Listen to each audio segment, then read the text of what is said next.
Oke, assalamualaikum warahmatullahi wabarakatuh. Ya, karena penjelasan kemarin videonya terpotong-potong, katanya jadi agak bingung. Maaf untuk memahaminya, ya. Maka diulang lagi nih video penjelasan tentang tetapan kesetimbangan menentukan KC yang pertama ya. Soal yang pertama menentukan KC. Ini contoh soalnya, ya. Kalian bisa baca sendiri.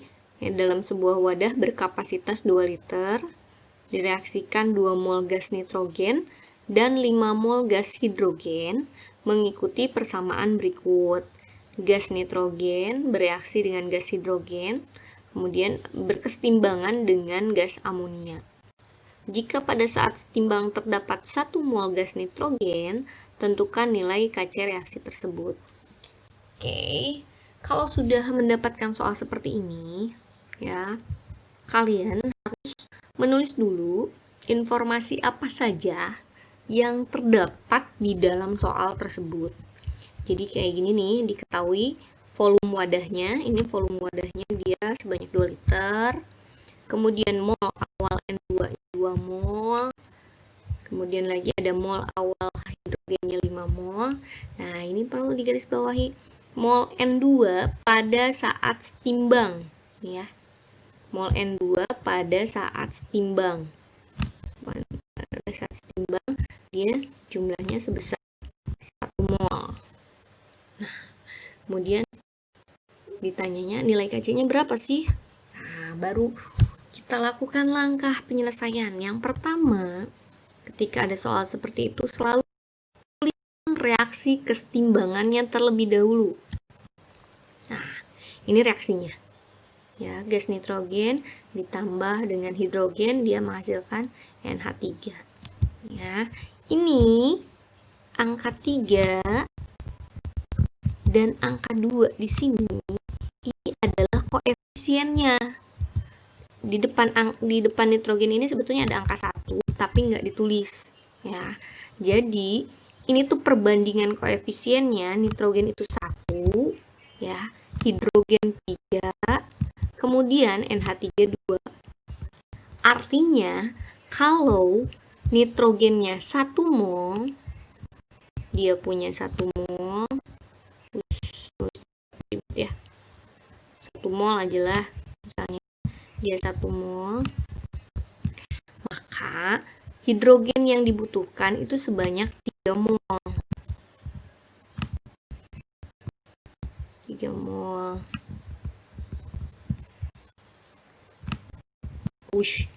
3 mol ya. Kemudian amonia yang terbentuk nantinya 2.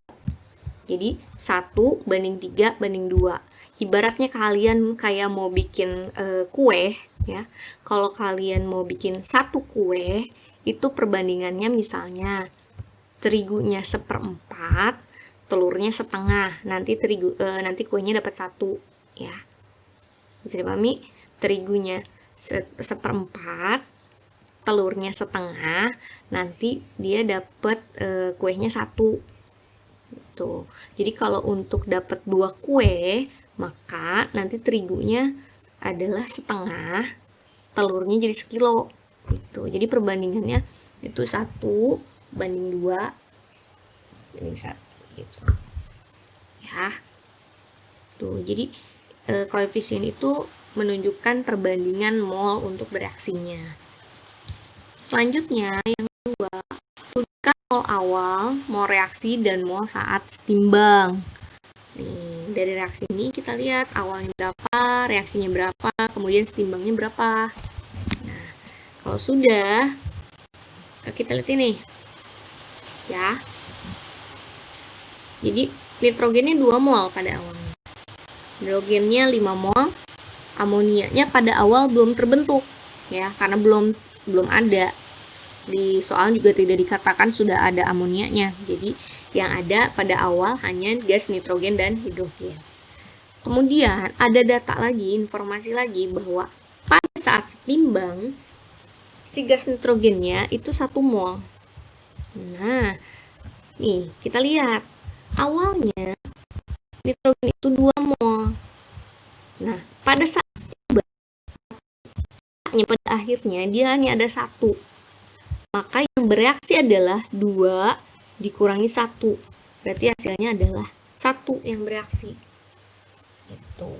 Jadi dari 2 mol itu hanya 1 mol yang bereaksi. Atau misalnya gini nih, kayak kue tadinya ada 2, pada awalnya ada 2 ya. Kemudian 30 menit kemudian si kuenya tinggal 1 gitu. Berarti yang hilang itu dari kue itu kan 1 gitu kan. 1 mungkin dimakan siapa gitu, atau dicuri siapa gitu, diambil si kucing mungkin ya. Nah kayak gitu. Jadi ini kondisi awalnya 2 mol, ini kondisi akhirnya 1. Oh berarti di yang bereaksinya itu adalah -1 atau hilang 1 reaksi. Nah kalau yang bereaksi nitrogennya 1, maka gas hidrogen yang bereaksi itu adalah sebanyak 3 mol. Kenapa 3 mol? Karena lihat perbandingan koefisiennya. Nitrogen 1 ya, hidrogen 3. Artinya kalau nitrogennya 1, dia hidrogennya pasti 3 habisnya. Kalau dia misalnya nitrogennya habisnya yang bereaksinya 2, maka gas hidrogennya yang bereaksi itu adalah 2 kali 3, yaitu 6. Nah, kalau misalnya nitrogennya 1, maka NH3 yang bereaksi atau terbentuk itu adalah ini kan hidrogennya 5 awalnya, kemudian bereaksi 3 sehingga sisanya tinggal 2. 5 kurangi 3 itu 2. Maka yang terbentuk NH3-nya itu adalah 2. Kenapa 2? Karena perbandingan koefisien nitrogen dengan amonia itu 1:2. Ya, jadi pada saat setimbang dia akan muncul mol dari nitrogennya sebanyak 1 mol, kemudian gas hidrogennya 2 mol, dan gas amonianya itu 2 mol. Ya, itu perhitungannya. Lanjut lagi, tuliskan rumus penentuan Kc-nya setelah awal itu. Kita lihat, kalau reaksinya seperti ini nih, reaksinya seperti ini ya, maka nilai Kc itu adalah konsentrasi dari gas amonia pangkat 2. Pangkat 2 ini dari mana? Pangkat 2 ini dari sini. Nih, dari koefisien ini.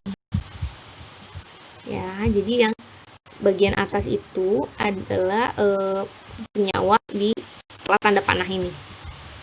Dibagi dengan konsentrasi N2 pangkat 1, karena dia koefisiennya 1, jadi nggak usah ditulis, dikalikan dengan konsentrasi hidrogen dipangkatkan 3. Dipangkatkan 3 karena dari koefisiennya. Ya, itu rumus penentuan Kc-nya. Kalau sudah menuliskan rumus penentuan Kc ini seperti ini, baru kita masuk konsentrasi dari nitrogen, hidrogen, dan amonia pada saat setimbang. Dimana Kc-nya itu sama dengan, nah ini ya, 2 mol per 2 liter. Per 2 liter. 2 mol itu adalah molnya si NH3 ya, molnya NH3. Kita pakai ini nih, beda ya, ini 2 mol, ini punyanya NH3, molnya NH3. Kemudian 1 mol per 2 liter. 1 mol per 2 liter ya, 1 mol ini, 1 mol ini punyanya si mol nitrogen pada saat setimbang tadi ya. 2 liternya sama volume wadahnya, kemudian dikalikan dengan 2 mol per 2 liter dipangkatkan 3. Nah ini 2 mol punya siapa? Ini 2 mol punya si hidrogen, dipangkatkan 3 karena dia koefisien di reaksinya 3, sehingga kalau kita masukkan ke dalam hitungan, hasilnya akan seperti ini akhirnya. Taram, hasilnya adalah 2 ya. Hasilnya adalah 2. Itu untuk menentukan KC. Langkah-langkahnya diikuti supaya dapat hasilnya seperti itu. Lanjut lagi, baru yang kedua adalah menentukan KP. Ini soalnya. Nah, kalau tadi wadahnya 2 liter, kalau ini wadahnya 1 liter. Direaksikan 4 mol gas A dan 5 mol gas B mengikuti persamaan reaksi sebagai berikut. Nih, A-nya 1 koefisiennya ditambah 2B, dia menghasilkan C gasnya. Jika pada saat setimbang terdapat 2 mol gas C dan tekanan totalnya 10 atmosfer, tentukan nilai KP reaksi tersebut. Pada intinya, ketika ada soal, kalian langkahnya adalah menuliskan data-data yang diketahui terlebih dahulu, yaitu kolom ruang, mol awal A, mol awal B, kemudian mol C pada saat setimbang, dan tekanan total. Nah,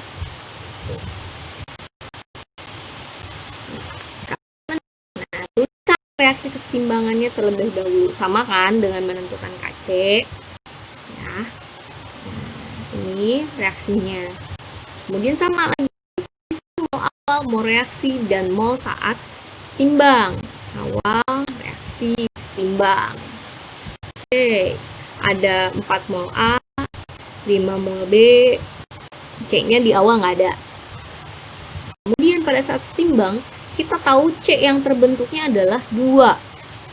Ya, ini nih. C-nya yang terbentuk 2. Tadinya nggak ada, hanya 0. Tiba-tiba 2. Oh, berarti dia yang bereaksi sebanyak 2 mol. Kalau C-nya 2 mol, maka si A-nya adalah 2 mol juga yang bereaksi. Kenapa? Karena koefisien A dengan koefisien C, ini angka di sini itu ada angka 1, di sini juga ada angka 1. Sama. Jadi kalau C-nya 2, maka A-nya pasti 2 juga. Kalau C-nya 3, maka A-nya juga pasti 3. Tuh, ya. Tuh. Nah, A-nya sudah ketahuan, B-nya yang bereaksi berapa dari 5 mol? Itu sebanyak 4 mol. Dari mana 4 mol? Karena lihat ini koefisiennya dia 2. Jadi dia akan 2 kali dari si C. Karena C itu koefisiennya 1, B itu 2. Jadi kalau C-nya terbentuk 1, maka B-nya 2. Kalau C-nya terbentuk 2, maka pasti B-nya terbentuk 4 gitu. Nah, tinggal kita lihat nih setimbang A dan B itu berapa. Nih, A itu awalnya 4 mol, kemudian bereaksi 2 mol. Berarti sisanya adalah 2 mol. 4 dikurangi 2. Nah, yang B tadinya 5, kemudian bereaksi 4, berarti sisanya 1 mol kan. Jadi pada saat setimbang, si A-nya jumlahnya 2 mol, B-nya 1 mol, C-nya 2 mol. Tuh, pada saat setimbang. Kemudian yang ketiga, tuliskan rumus penentuan KP-nya. Hampir sama dengan KC ya. Ininya mah tulisannya. Ya, KP sama dengan C PA dikali dengan PB pangkat 2. Artinya tekanan ya, ini PC itu tekanan si C per tekanan A dikali tekanan B yang dipangkatkan 2. Kenapa dipangkatkan 2? Karena koefisiennya 2. 3, yang keempat, mol total pada saat setimbang. Mol total pada saat setimbang itu fungsinya buat apa? Nanti kita lihat kenapa harus kita tentukan mol total. Mol A-nya 2, mol B-nya, mol C-nya 2. Jadi totalnya pasti hasilnya adalah 5. Kita jumlahkan semua. 2, 1, 2. Ya, kita jumlahkan hasilnya 5. Buat apa mol total ini? Nah, mol total itu menentukan tekanan parsial masing-masing gas pada saat setimbang. Jadi pada saat setimbang itu berapa sih tekanan si A? Kan yang diketahui tekanan total. Jadi tekanan total itu adalah jumlah dari tekanan si A, B, dan C. Gitu. Di soalnya kan tekanan total 10 atmosfer. Jadi 10 atmosfer itu adalah penjumlahan dari tekanan A, B, dan C. Nah, sekarang kita harus menentukan tekanan parsial masing-masing gas. Untuk apa? Untuk masuk ke rumus yang KP tadi. Mol A per mol total kali P total itu adalah tekanan si A. Ya, hasilnya adalah seperti ini. Nah, yang B, yes, hasilnya 2. Terus, oke. Ya, jadi tekanan A itu 4 atmosfer ya, tekanan A. Kemudian tekanan B-nya 2 atmosfer, tekanan C-nya adalah 4. Kalau kita totalkan 4, 2, 4, hasilnya adalah 10. Jadi ini merupakan tekanan total. Tekanan parsial masing-masing gas pada saat setimbang ke rumus KP yang tadi sudah ditulis.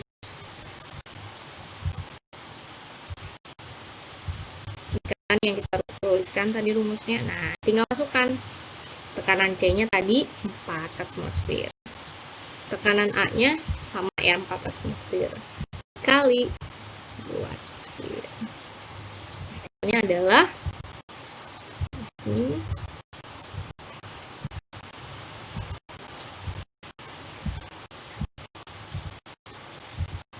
0,25.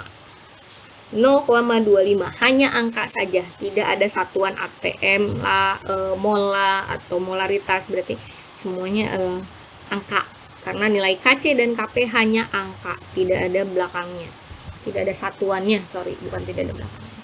Oke, itu penjelasan tentang menentukan KC dan KP yang jelasnya. Kalau yang masih belum paham, silakan tanyakan langsung ke Miss via aplikasi. Oke, akhir kata wassalamualaikum warahmatullahi wabarakatuh.